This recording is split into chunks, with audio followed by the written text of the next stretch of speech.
A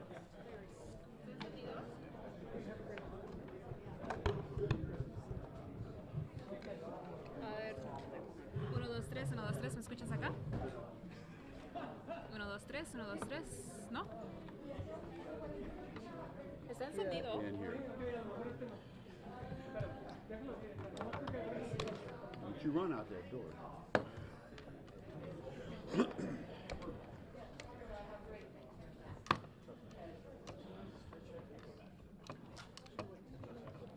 How you guys doing? It was a nice drive. Where'd you have to come in from? I was down by there, so.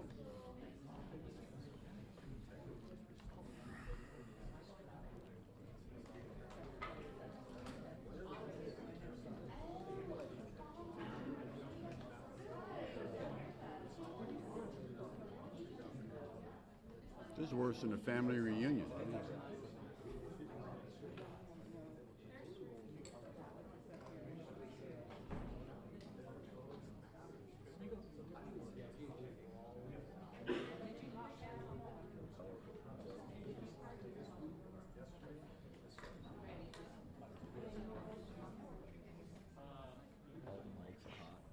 We both have a tendency to cut stress by cracking jokes and stuff, so everyone's hot and live, yeah.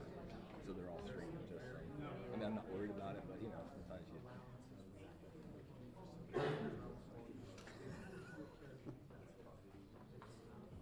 Mr. Fubarkins. Hey Travis, I'm powered up. Do you guys see me?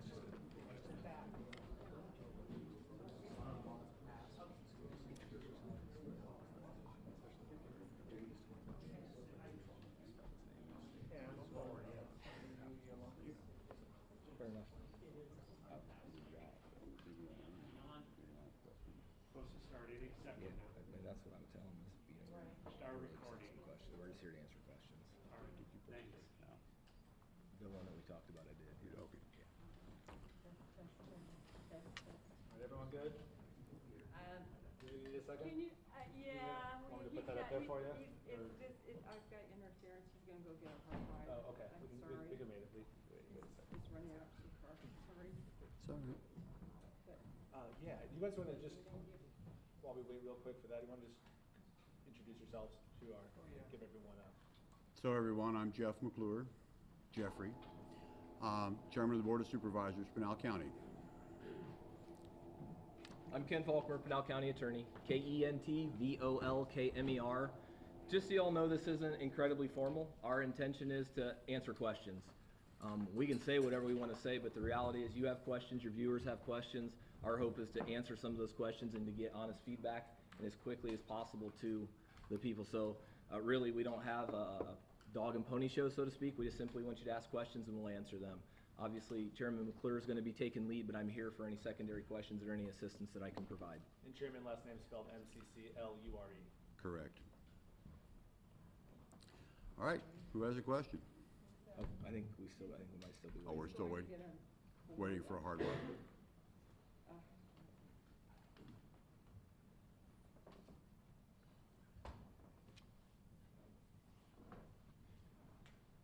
Just throw your phone at Chairman, me. show your first name. Jeffrey, Jeffrey. Last name McClure, M-C-C-L-U-R-E. And could you spell your full name, sir? First name's Kent, K-E-N-T. Last name Volkmer, V as in Victor, O-L-K, M as in Mother, E-R. one second, okay, almost got it.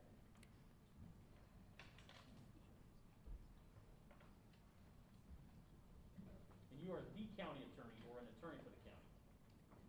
Yes? I'm the elected county attorney. Elected county attorney, thank you, sir. Like the Ohio State, the county attorney. Yeah, yes to both. Yeah, I'm so sorry.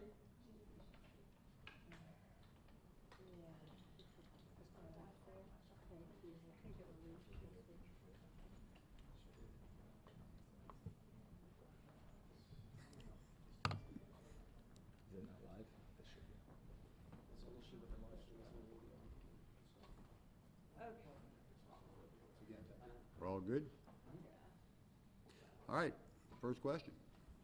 Do you know how this ballot shortage happened? I'm not entirely sure how the ballot shortage happened. We opened the boxes and there weren't enough ballots, and so we're not really quite clear how that occurred.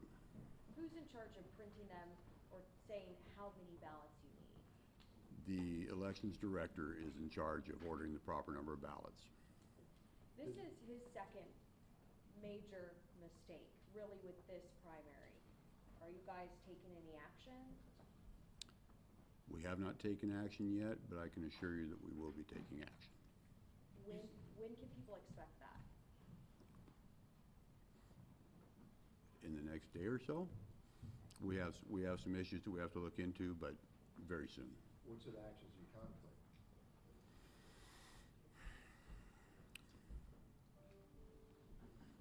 Well,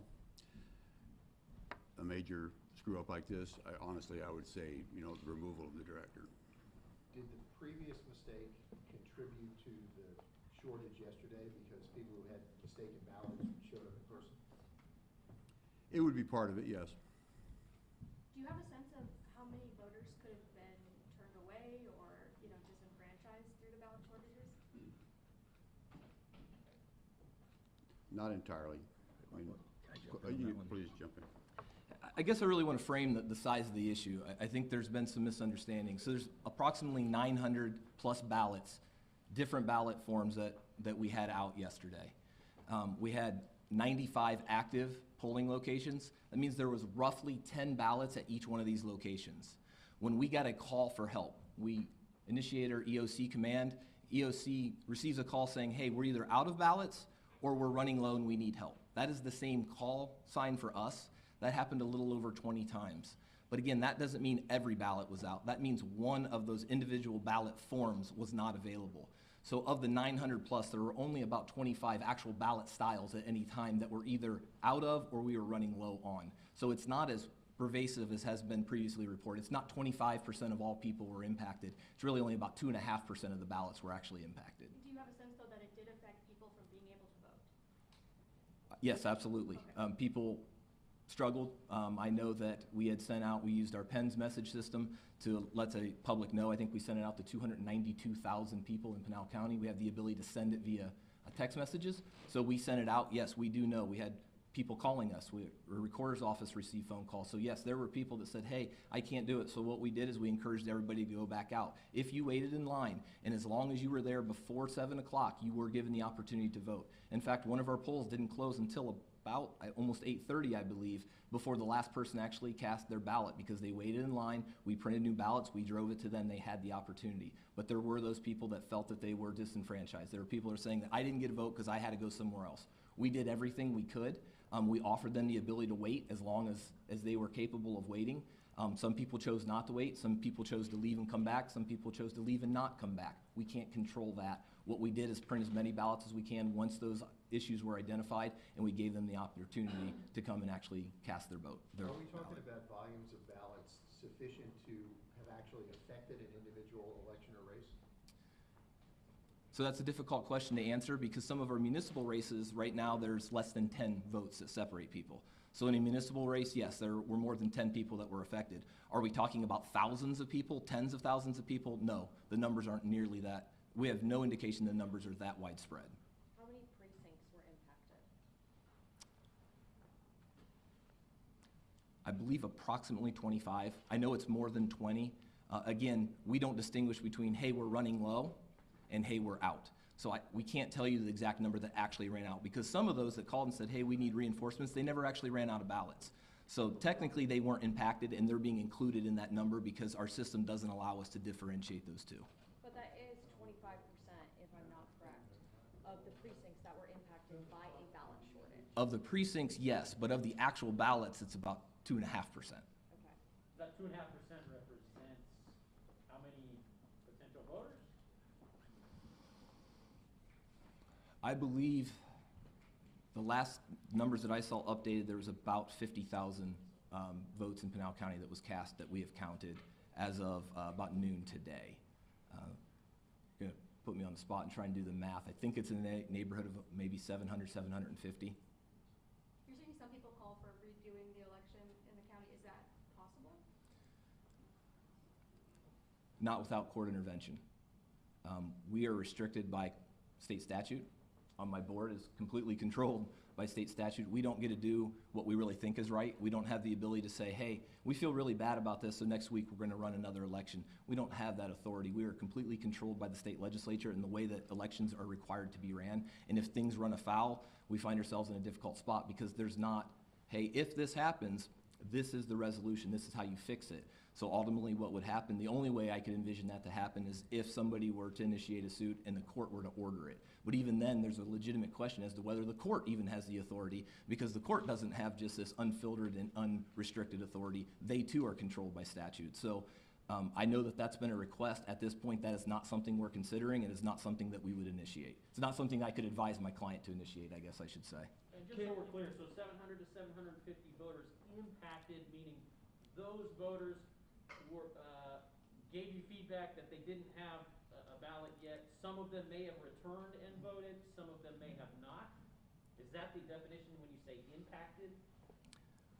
No, I don't think that that is completely accurate, what we're talking about. We are just saying how many people could that potentially have impacted. So that is roughly 2.5% of the people that voted is that number. It was only 2.5% of the ballots that were impacted, but we don't know the actual number behind those. So that 750 is purely a guess. That's just a reduction of numbers based on how many votes that we had, what percentage of ballots we know that were impacted. That's not a really hard number. It's nothing we can base our numbers on, because it could have been one person in a particular precinct, or it could have been no people that were impacted. Again, if you called and said, hey, I only have 5 ballots left, that goes into our EOC command as, hey, we need reinforcements. Those 5 ballots may have never actually been expended, so more ballots would have been brought, but they were never used. So the actual number of people impacted, we have no ability to really assess. It would be pure speculation for us to guess the number of people. We can only base it on feedback. Those that were called to public today, we did hear from some of our poll workers that were expressing frustration, but there's no way that we can tick off people and give you that exact number. So that 750 is really just a reduction. It doesn't represent any real number. We've heard from Mr. McClure saying his opinion. What do you think actually happened, Ken? What are the reasons behind this ballot issue? Look, it's human error. The Secretary of State attempts to help all of the various election directors, and they give us some formulas to calculate and ideas that we should think about when we're calculating the number of ballots we need to order. Specifically, they tell you to look at past elections, they look at voter turnout, there are all of these numbers, but ultimately, and they tell you there are all of these additional factors, and it comes in their guidebook. And then you have to take it and you have to compile that information, you have to use some deduction, some reasoning, and then you have to make estimates based on what those numbers are. Quite frankly, we underestimated. That's what happened. There were more people that showed up than we thought were going to show up.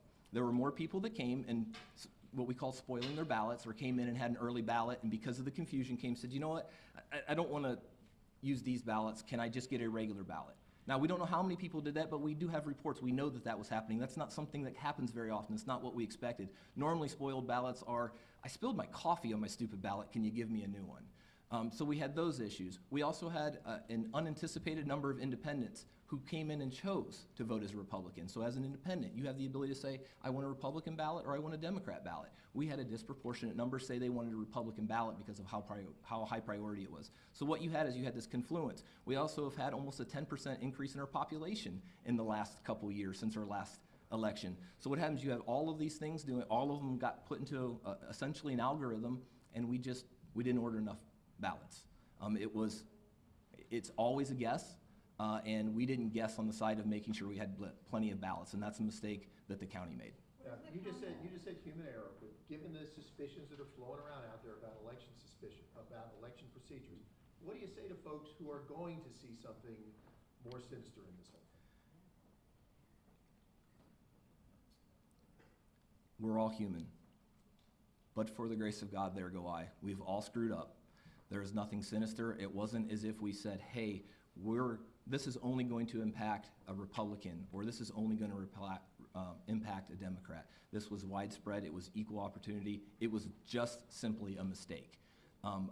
There's nothing I can do to ensure anybody other than we're here, we're answering questions. If this were malicious, first off, don't you think we'd have somebody here taking the fall? You know, you heard our chairman who's not said anything negative about our elections director. If we really thought that there was something nefarious, you don't think we would bring him and perp walk him out the middle of here? That's what would happen if we really think that there was something nefarious going on. Right now, we're working on our options. We are being as transparent as possible. There's been training errors. We're looking at how we can get this information to the public, and that's what we're committed to do, is showing everything. How do we get these numbers? Here's the formula we use. Here's how we're calculating these. We're looking at how do you get the training? What is the training you're providing? Our intention is to provide all of the information to the public. We're not hiding anything. We made a mistake. This county made a mistake. It was embarrassing to everybody here. It was embarrassing to me. It was embarrassing to the chairman, our entire board, and everybody in our county. Every elected official is embarrassed about what happened. We're committed to working together to make sure this doesn't happen again. What about early ballot, the city ballots, the supplemental ballots? It said early on they weren't handing those out to people. How did you address that issue? So what happened is, I can tell you from my end, I acted essentially as a quarterback. So most of those reports came to us from candidates or currently elected officials. They all called my personal cell phone. They told me where it was happening at, and then we were dispatching people to address those on a one-by-one issue. We didn't know they happened until we got a report of it. The second we got a report, we had a chain reaction where we would go to those polls and speak directly with the people, and we would address it one by one. That was the best we could do at that time. That was not something obviously we'd anticipated. So some people voted but didn't vote on the city people and left, correct? There are people that did that, is correct. How do you make sure that this doesn't happen again and all of these different errors that we're talking about don't happen again? Hours of conversation. The chair said hours of conversation. I can tell you into the wee hours of the night, the county management team, all of the people have been sitting. We've been working directly with the recorder's office, our election director and elections department, all of county management. What we're doing is we're bringing all the resources to bear. We're looking at bringing experts to come in and look at what we did. Now, what we can't do is take the time right now to do a full analysis of everything that went wrong, because we have an election we have to get ready for. We have ballots that we have to have prepared and ready to go out in about 30 days. But what we are doing is looking at bringing an expert in to say, hey, what went wrong? How can we fix this issue? So we are bringing everybody in. Fortunately, I've been in this role for about 6 years now, and I've made a lot of contacts all across the state. We're leveraging every contact that I have for elections directors elsewhere and recorders elsewhere to bring everybody into the fold to make sure it doesn't happen, because it can't happen. It's happened once, it's happened twice, it cannot happen a third time. I know the chair and I are united in this, it will not happen a third time. How many short election workers are you in the department? Has that affected operations that we saw this week? I don't know that we're short right now. We have been short at times. I will tell you there's a small but mighty crew that busted their hump. You can watch the actual video of them working last night. I was quite impressed by their diligence. I was there till 3 in the morning watching them go through everything. We have a very good team. We're also bringing in other partners throughout the county, various other county employees that are working together. So I don't think it's a manpower issue. It was simply a mistake that made, and there weren't enough guardrails in place to protect against it, and that's what we're actually striving to make sure, that a single point of failure can't exist, that we have redundancies to ensure that it can't be one person that drops the ball. You talked about an outside expert that came in. Are you going to bring somebody else to run an audit on exactly what went wrong, how many people exactly were affected? I mean, this is a pretty serious issue. To just have conversations about, oh, this could have went wrong, this could have affected this many people, sounds like you guys don't really know the extent of the issue. How widespread it could have been. Right. In our defense, it's been about 24 hours. Sure. And an audit is obviously something we are considering. The board has that authority statutorily. I would consider it more of an investigation. Typically, I'm involved in the criminal world. Not that we're looking at criminal purposes, but yes, it is our anticipation to have an investigation. It is our intention to look at what happened, why it happened. We're working with the impacted municipalities to find out what their numbers are. We're doing the best we can to get our hands around the problem. We're talking individually with people. So we're doing what we can now. So there's a short-term fix, there's an interim, and there's a long-term, and we're working at all three of those contemporaneously. So if you had people who had more experience in elections locally, do you think this would have been prevented? And then also, you know, if you do have to get rid of your elections director, how do you find another one to come in and try to resolve this? I'll give that one to you, my friend. Oh, that's my job. Oh, thank you. We're looking at the way we do our elections department. And the conversations are not just conversations, they are, you know, truly, like, what do we do? We cannot go backwards, just like, you know, whatever, Back to the Future. We've got to look forward and go from today and move forward. We like I say, we have ballots that have to come out in what, 2 months? Or no, two weeks, 2 weeks. And so we have to look forward to that. We have to figure out the problems that we just had quickly, and we have to move forward and be positive about it. And then, once we've got some things in place, then we can come back and look at the issues that we had, but we have to make sure that the issues that we just had don't occur. There were complaints that ballots were being taken and put in cardboard boxes and not secured boxes for transport. Is that true? Do you know? People were saying they turned their ballots in and they were putting them in a cardboard box or in the envelopes, instead of into a secure box for transport that could be counted. We did hear that and called the public today, and I'm not sure of the validity. I mean, I won't say that they're wrong, I don't know. That's the first we've heard of it. That's the first it's been, sorry, that's the first that issue, particular issue's been put out board meeting since that was first brought forward. And Ken spoke to the fact that it's his opinion there is nothing nefarious or intentional here. Can you, Jeffrey, as chair of the board, address the concerns that may be out there, that something was nefarious? I've not seen any evidence of a nefarious act. I have seen mistakes made on a grand scale. That's what I can say to that. Ken, are you expecting any legal challenges because some of the races are pretty tight? The only legal challenge that has been filed thus far was filed late yesterday, right before 5 p.m., and that was a legal challenge to expand the period of time upon which a particular precinct would be open. It was in the kind of Hidden Valley area, just a little bit west of Maricopa. Essentially, that particular polling precinct place opened about 2 hours late. So they went to the court and said, hey, we want to open this for an additional 2 hours. Ultimately, the court found that there wasn't standing because it wasn't a voter asking for it, it was an organization that asked for it, so that request was denied. That has been the only legal challenge thus far that we have dealt with. Will there be additional? It's possible. We are prepared for it, but at this point, we have not gotten any warnings. Typically, an attorney will at least shoot an email saying, hey, heads up, we're going to be filing suit, so we can make sure that we're prepared. Believe it or not, they're usually not that antagonistic. We do try to collegially work together to see if there's issues we can address. And in this community, there's not that many attorneys that practice in this area, so there is a certain level of hey, just giving you a heads up. I can tell you I've spoken personally with a couple of attorneys in this area. They have not indicated to me at this time that they are inclined to file suit, but they're still waiting. I would just remind everybody that there's as many as 8,000 ballots that are still outstanding yet to count. So that's about 6,000 ballots that were dropped off the day of. So if you had your early ballots, but you didn't mail them in, you could walk in and physically deposit them at a polling place. There's about 6,000 of those that were dropped off, and then we estimate roughly 2,000 provisional ballots. So I think a lot of candidates and a lot of people are waiting to see what happens with those additional 8,000 ballots to see how they turn out before any determination is made. Why did the county fail to open up the polling place on time? My understanding is we had somebody who became ill or got called into work, and they had the keys to the location, so the second command didn't have access to keys. We had to drive over to Florence. It just took a while to get somebody with the keys to open that particular location. So barring any successful legal challenges, where it stands is you finish processing these 8,000 outstanding, they get turned in, and the results stand as they are. That is correct. Are you ready for November? Today? No. No. I mean, we have to have our ballots prepared in 30 days. So nobody's prepared right now because we have to figure out who the candidates are. I think we have a good idea on a lot of them. We don't know on all of them. The municipal races can be particularly tricky because they're so close. With the number of outstanding ballots that we have, it absolutely could impact every one of those municipal races. Today, as I say here, no, we're not ready. If you ask me that question in a week, we'll be closer. In 2 weeks, we'll be closer. In 3 weeks, I will be able to stand here confidently and tell you, yes, we are ready. By the time those ballots have to go out, we will be prepared to have those ballots correct, sent out, and in the mail for early ballot, or early voting, excuse me. How do you restore confidence with the public? Some politicians fanning the flames of this issue happening in Pinal County. How do you say to the voters here, hey, you know what, we got this under control for November? Watch us. Don't judge us on what I say here.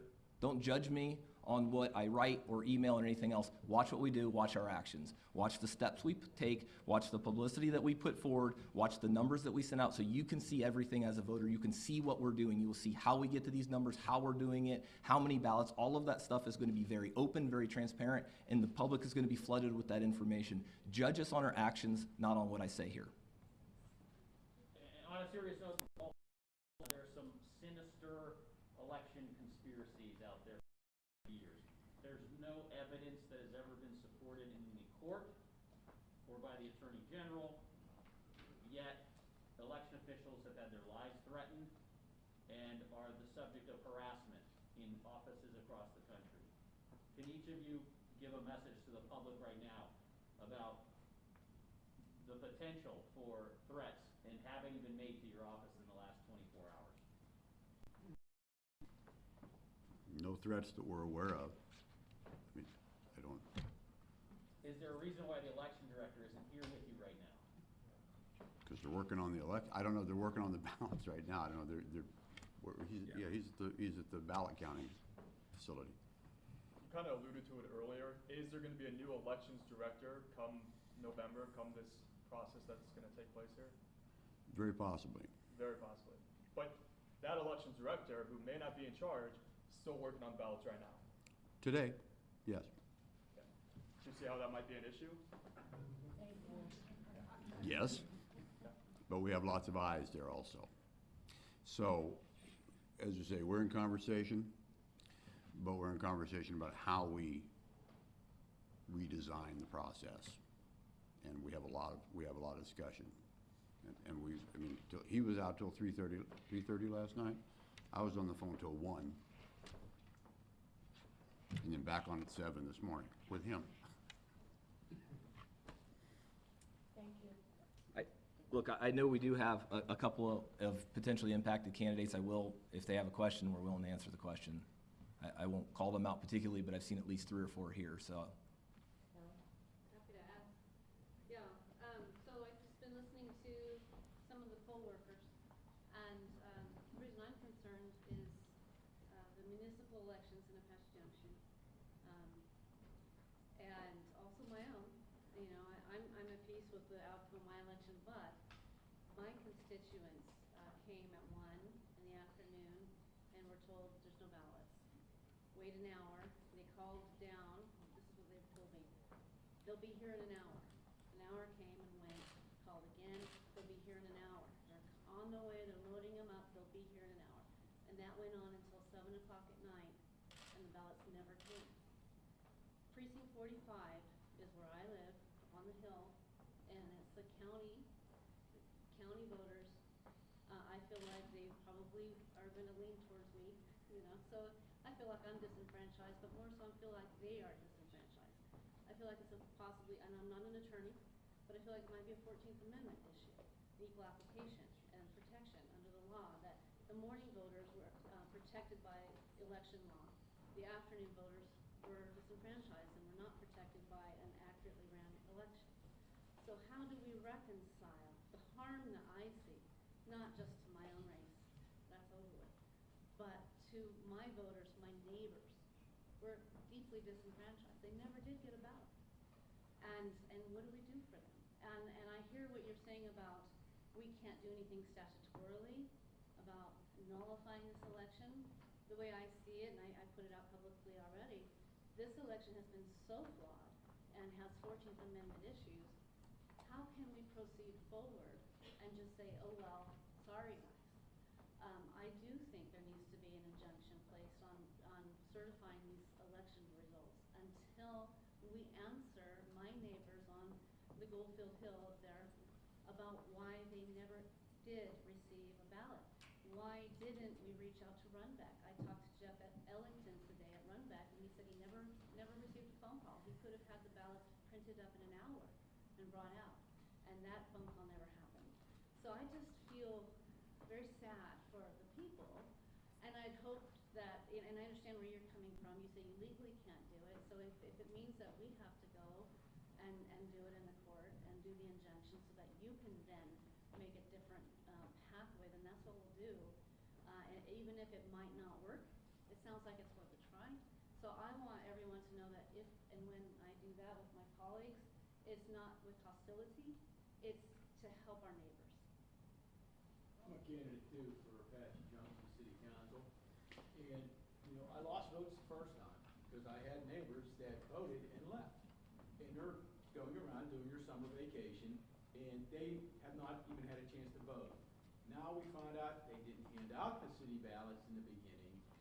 I mean, how can we trust any of the numbers that are there? Because we don't know, you don't know, how many people did not vote in the city elections. So, I mean, how do you tell me, or the first person that got the most votes or the last person that got the least votes, how do you tell them, well, these numbers are gonna have to stand, because you have no clue how many people you alienated in the first fiasco, which, hey, we all sucked it up and we said, okay, they're gonna get their act together, and it didn't happen, and it got worse. And I can tell you, there's a lot of people that really don't trust the Pinal County Elections Department. And I, personally, and it really don't affect me. I come in third, there's 3 candidates running, I'm third. 4 candidates, and I'm third, there's 3 positions. But I worry about the bottom candidate. How does he know that, he didn't have more numbers? Or that people voted and it didn't get counted? How do we correct that feeling of mistrust? That's what I would like to know, and I don't know the answer. I don't think there's a way that we can correct the way you feel. There's not. Same to you, Kelly. There's nothing I can do to make people feel better about what happened. We did the best that we could under the circumstances. I will, 2 very brief things in response, just so everybody's aware. One, if they were in line at 7 o'clock, even if there weren't ballots there, we printed ballots and did bring them. Again, that's why there were people at one unit until, I believe, almost 8:30, 8:37, I believe, because there weren't ballots at 7 o'clock. But they remained. We printed ballots off. They were physically driven to the location. They were given the opportunity to vote. Secondly, I think it is important, so the candidates are aware, I need to be clear, I'm not giving legal advice, but my board does not canvass or certify the municipal elections. We're a vendor in this. It's actually the city councils that independently certify or canvass those elections. So if you're looking for my board to canvass the city of AJ's election, we wouldn't do that. It would actually be the sitting AJ, Apache Junction City Council, that would canvass the election for the city of Apache Junction, just so everybody is aware of that. Did you guys contact Runback to try to get more ballots, or? Yeah, my understanding is Runback was in fact contacted, absolutely. But because we were asking for such small portions, it was not viable. Because again, there were 26 different ballots that we needed 10, 15, 20 various ballots of, and it was not viable. That was one of the first things that we asked when we first learned about it. Very early in the morning, there were a couple ballots that ran out, and that was a call that we made. I can't say that we spoke directly to the person that Ms. Townsend referred to. I don't know that person, but yes, I personally inquired into our team, hey, did anybody reach out? And I was told in the affirmative, absolutely, we called. It's not viable because we're not asking bulk. And we were printing our own. Mr. Volkner, for some of the people who were disenfranchised, that would show up at a poll at 1 o'clock, and we're told to come back in an hour. And they came back in an hour. And they said, well, go away, and they come back another hour. And it happened 3 times at some of the precincts out there. And then I heard from some of my constituents, the fact is that when they were in line, they hit a deadline where they couldn't be. And some people didn't even bother going in because people were coming out. I was at a poll 66 in Gold Canyon. People were coming out saying they didn't have any ballots, and other people said, I'm not even going in. So we don't know how many people were disenfranchised. And the reality of it is that what I question is when we went through the fiasco in Pinal County 2.5 weeks ago, and then we saw when we had mailed out all of the early ballots, and a very minor, a lower level were being returned a lot slower, common sense would indicate that if the early ballots aren't coming back, we're going to have a lot of people showing up at the polls. Why the hell was the county not prepared for people showing up at the polls? And then to that, what do we say to our constituents who were disenfranchised? After what happened in 2020, you would think that this year we would have wanted to be on top, and unfortunately it's Pinal County that has got egg on our face, not once, not twice, but thrice, and now we're looking at a general election, and there has to be a change in the administration, or not the administration, but in the people running the elections. Amen. There has to be a chance, and a different person brought in that can oversee it. I'm still wondering why the Board of Supervisors separated the elections department from the recorder's office, and we've never had these problems under Virginia Ross in the past. When we did the separation, we bring in someone in from an out-of-state, has no idea what's going on. The competency of the people that we had on staff are doing were dismissed or left and now we're sitting here wondering what's gonna happen in November.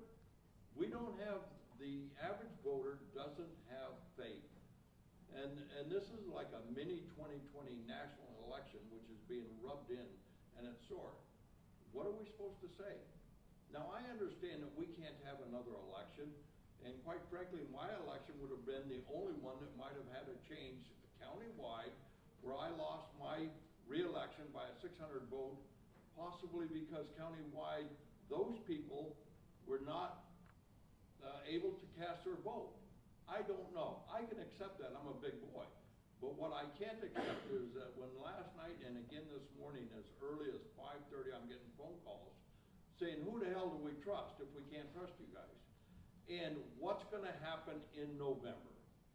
There has to be a change. I have spoken with 2 of the senators that represent Pinal County, 5 of the state representatives.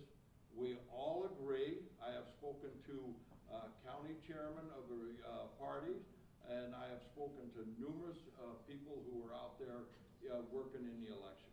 I just wanted to be put on notice that we expect something to be done, some kind of change to be made.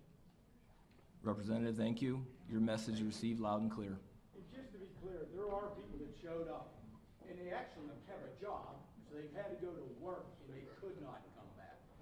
So there are a lot of issues. You can't just say, well, they had a chance to come back, and we kept the poll open till 8. If you show up to vote, and you're going in on a swing shift, and you can't get out of work because you've already were there, and you can't come back.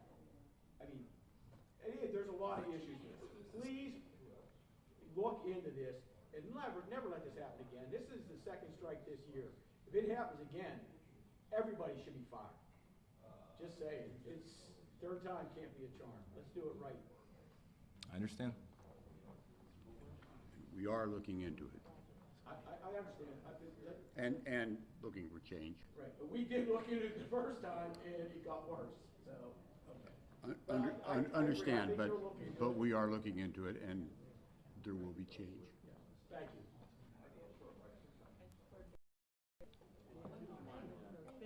I think Representative Carter has a question. Sorry, I just want to make sure I can hear him.